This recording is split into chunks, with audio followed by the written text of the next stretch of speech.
कुछ रास्ते ऐसे होते हैं जहाँ जाना आसान होता है लेकिन वापस लौटना नामुमकिन। आज की ये कहानी 1998 की उस काली रात की है जिसने 12 मुसाफिरों की जिंदगी को हमेशा के लिए एक सवाल बना दिया था। ये कहानी तेरा मौत के तेरा मेल की है। चलिए अब हम कहानी पढ़ना स्टार्ट करते हैं। मतलब कि सुनना। रात के 11 बज रहे थे। हिमाचल के घने जंगलों के बीच में गुजरते हुए नेशनल हाईवे 9 पर मूसलाधार बारिश हो रही थी। ये रास्ता आम दिनों की तरह सुनसान रहता था, लेकिन आज की रात कब्रिस्तान जैसा सन्नाटा था। यहाँ पर ना कोई बस, ना कोई गाड़ी, ना कोई लाइटिंग, बिल्कुल अंधेरा और सुनसान। एक पुराने स्टेट ट्रांसपोर्ट की बस जिसका नंबर था HP 3266 धीरे धीरे पहाड़ी रास्तों पर रेंग रही थी। ये बस मैं मुझे मिला के कुल 12 लोग थे बस के अंदर। एक ड्राइवर जिसका नाम रघुवीर था और एक कंडक्टर और बाकी 10 सवारी। बस के अंदर का माहौल बहुत ही ज़्यादा उदास था। पीली रोशनी वाली बस कभी जल रही थी, कभी बुझ रही थी, कभी जल रही थी, कभी बुझ रही थी। पीछे की सीट पर एक लड़का आर्यन जिसका नाम था, वो कानों में हेडफोन लगाकर बैठा हुआ था। उसकी पास वाली सीट पर एक बूढ़ी औरत बैठी हुई थी जो कि लगातार मंत्र बुदबुदा रही थी। ड्राइवर रघुवीर को यह रास्ता बहुत ही ज़्यादा अच्छे से पता था। वो पिछले 20 साल से इस रोड पर बस चला रहा था, लेकिन आज कुछ अलग था। जैसे ही बस काला पानी जंगल के पास पहुंची, हेडलाइट की रोशनी में रघुवीर को कुछ दिखाई दिया। सड़क के बिल्कुल बीचों बीच एक लाल साड़ी पहने कोई औरत थी, शायद खड़ी थी। रघुवीर ने जोर से गाड़ी का ब्रेक मारा। बस के सभी यात्री झटके से आगे गिरे। यात्रियों ने कहा, क्या हुआ भाई साहब, देखकर नहीं चला सकते क्या? एक यात्री बहुत जोर जोर से चिल्लाने लगा। कंडक्टर फिर आगे गया, क्या हुआ रघुवीर भाई, अचानक बस क्यों रोक दी? रघुवीर का चेहरा सफेद पड़ चुका था। उसने अपनी कांपती हुई उंगली से आगे की तरफ इशारा किया, बोला वहाँ कोई था। कंडक्टर और बाकी पीछे बैठी हुई सवारियों ने आगे की तरफ देखा। वहाँ कोई नहीं था। कंडक्टर ने बोला, पागल हो गया है क्या, वहाँ कोई नहीं है। रघुवीर ने अपना पसीना पोंछा, बोला शायद ये मेरा वहम होगा। उसने दोबारा बस स्टार्ट की, लेकिन आर्यन पीछे बैठे लड़के की अचानक नज़र खिड़की की तरफ गई। बस की रफ्तार तेज थी, लेकिन आर्यन ने जंगल की तरफ देखा कि वहाँ वही लाल साड़ी पहने हुई औरत उसको खड़ी हुई नजर आई। लेकिन वो औरत अचानक जंगलों के बाहर आ गई और वो औरत बस के साथ साथ दौड़ने लगी। नहीं, उसको दौड़ना नहीं कहेंगे, उसको उड़ना कहेंगे। वो औरत बस के साथ साथ उड़ने लगी। फिर उस औरत ने उड़ते हुए बस की तरफ देखा, लेकिन जैसे ही आर्यन ने उसको एक बार फिर से देखा, उसकी चीख निकल गई। आर्यन ने चिल्लाते हुए कहा, रोको, बस रोको। सब उसकी तरफ देखने लगे। क्या हुआ इसको, पागल तो नहीं हो गया ये? जब सब ये कह रहे थे तो उसके बगल में बैठी हुई बूढ़ी औरत ने कहा, क्या हुआ बेटे? आर्यन ने बताया, वहाँ बाहर खिड़की पर कोई औरत हमारे साथ दौड़ रही है।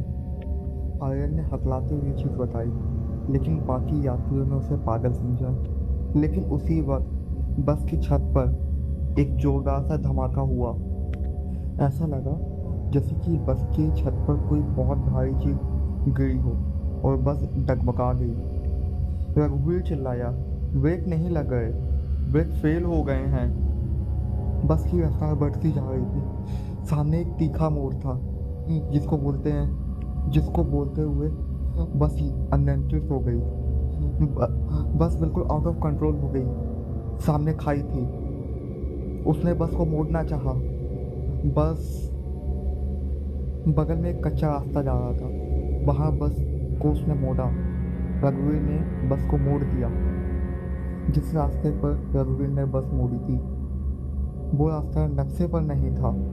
वो जो रास्ता था वो काला पानी जंगल का वो वीरान रास्ता था जो करीब 50 साल पहले पूरी तरह से वीरान हो चुका था।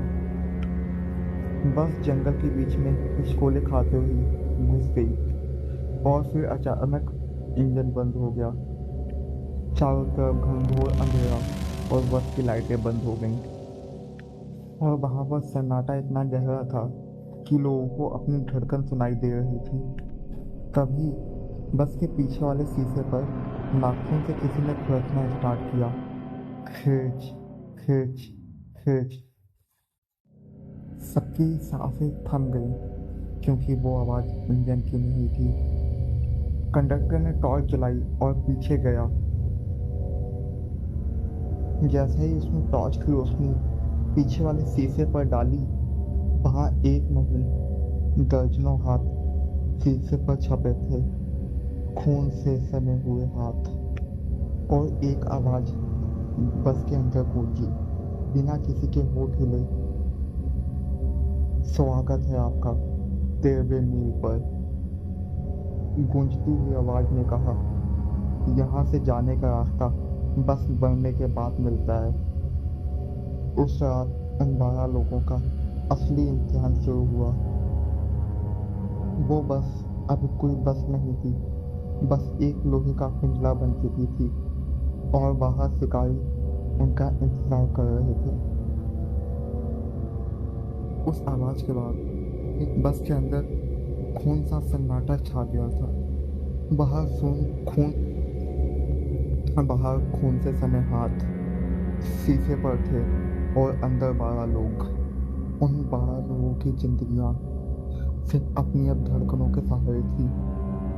उन्हें अंदाजा नहीं था कि जिस बस को अपनी सुरक्षा समझ रहे हैं वो उनके लिए ही एक मौत का दरवाजा बन जाएगी। कंडक्टर ने भारी हाथों से बस का दरवाजा खोलने की कोशिश की, लेकिन लीवर जाम हो चुका था। कंडक्टर ने चिल्लाते हुए कहा, ये नहीं खुल रहा साला, ये जाम हो चुका है। सीट नंबर 4 पर बैठा एक हट्टा कट्टा आदमी जिसका नाम विक्रम था, वो गुस्से में खड़ा हो गया। वो एक रियल एस्टेट ब्रोकर था और उसको भूत प्रेत के ऊपर बिल्कुल भी विश्वास नहीं था। उसने चिल्लाते हुए कंडक्टर से कहा, हटो तुम वहां से, ये तुम सबका नाटक है, बाहर कोई जानवर होगा। विक्रम ने बोला कि मुझे अपने घर जाना है। विक्रम ने अपनी भारी ब्रीफकेस उठाई और पूरी ताकत से बस के शीशे पर मारी। शीशा टूट गया। ठंडी हवा और जंगल की गीली गंध बस के अंदर घुस गई।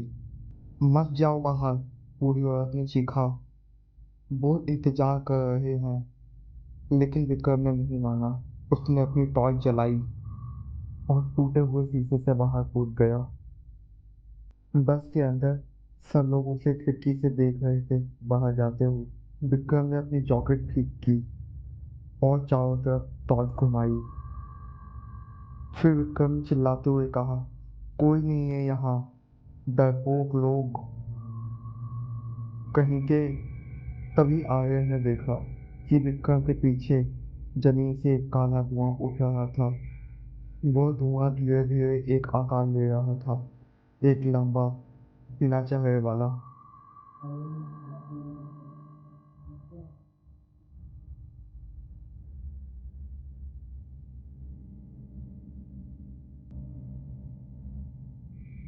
सामने आयरन लगा गया। उसकी आंखें बहुत बड़ी हो गई।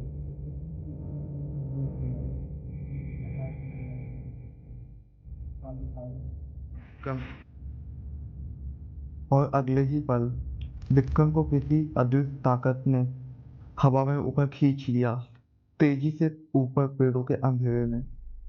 फिर अचानक बस की छत पर कुछ भारी सा गिरा। खून की एक मोटी सी लाइन सामने वाले शीशे पर आ गई। बस के अंदर चीख पुकार मच गई। ड्राइवर रघुवीर स्टीयरिंग वहीं पकड़ के रोने लगा। ड्राइवर रघुवीर ने चिल्लाते हुए कहा, मैंने कहा था, मैंने कहा था आज की रात कुछ गलत हुआ है। आर्यन उसके पास गया। अंकल आपको क्या पता है, सच बताओ। रघुवीर ने कांपते हुए कहा, ये काला पानी है। यहाँ 50 साल पहले एक मेला लगता था। महामारी फैली थी गांव में और गांव वालों ने 50 लोगों को जिंदा जला दिया था ताकि ये महामारी बाहर न जाए। उसने कहा, ये उन्हीं की राख है। ये जो तुमको सामने कोहरा नजर आ रहा है, ये कोहरा नहीं है, ये उनकी राख है। तभी बस के टूटे हुए शीशे से वो कोहरा अंदर आने लगा। ये कोहरा सफेद नहीं, मटमैला और पीला था। जैसे ही कोहरा बस के अंदर फैला, लोगों को खांसी आने लगी और उस कोहरे से लोगों की आकृति बनने लगी। लोगों के चेहरे, अधजले हाथ जो कि यात्रियों की तरफ बढ़ने लगे थे। आर्यन ने चिल्लाते हुए कहा, बस के बाहर निकलो, अगर अंदर रहोगे तो मारे जाओगे। बस सुरक्षित नहीं थी क्योंकि अंदर कोहरा था और छत पर वो चीज बैठी थी जो विक्रम को ले गई थी। आर्यन ने इमरजेंसी एग्जिट पर लात मारी और दरवाजा खुल गया। आर्यन ने चिल्लाते हुए कहा, सब बाहर निकलो और एक साथ रहो। एक एक करके वो 11 लोग बस के बाहर गीली मिट्टी में कूदे। बारिश बंद हो चुकी थी लेकिन ठंड हड्डियों को गलाने वाली थी। उन्होंने बस को पीछे छोड़ दिया और जंगल के भीतर पगडंडी पर भागने लगे। वो भाग रहे थे लेकिन उनको लग रहा था कि वो एक ही जगह पर घूम रहे हैं। अचानक से पीछे दौड़ रही एक लड़की जिसका नाम रिया था, वो रुक गई। रिया ने बोला, रुको, क्या तुम लोगों को वो आवाज सुनाई दी?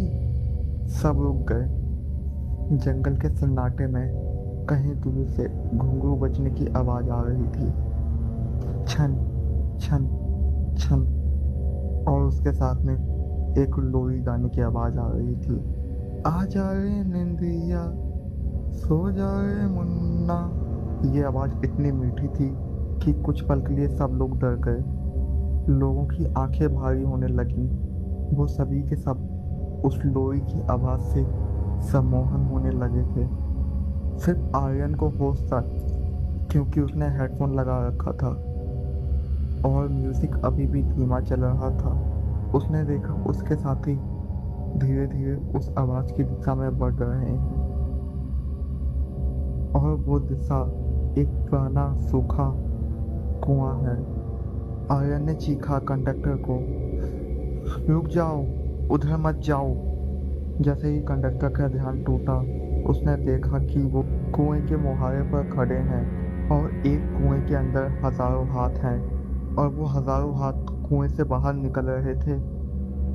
वो सबके सब पीछे हटे और पीछे हट के भागे, लेकिन उनके भागने के लिए कोई दिशा नहीं थी। भागते भागते आर्यन का पैर फिसला और वो जाके एक गड्ढे में गिर गया। आर्यन ने जब आंखें खोली तो वो बाकी लोगों से अलग हो चुका था। वह अकेला था घने जंगल में। तभी उसे अपने पीछे किसी के सांस लेने की आवाज आई। बहुत करीब से गर्म हवा उसके गर्दन को छूकर निकली। उसने धीमे से पीछे मुड़कर देखा। दो चमकती हुई पीली आंखें अंधेरे में उसे घूर रही थी और एक पहाड़ी आवाज आई, टिकट, टिकट ले लो बाबू, आखिरी सफर का टिकट। ये कंडक्टर की आवाज थी, लेकिन कंडक्टर को उसके साथ भाग रहा था। जब आर्यन ने टॉर्च जलाई और देखा, सामने कंडक्टर की वर्दी में कोई और खड़ा था, लेकिन उसका सिर उल्टा था। आर्यन अकेला है और उसका सामना उस चीज से हो गया है जो कंडक्टर के रूप में उसके सामने आई है। और पुरानी हवेली जिसका जिक्र रघुवीर ने किया था, क्या वो कई राज छुपाए है? अगर जानना चाहते हैं तो सुनते रहिए ये कहानी।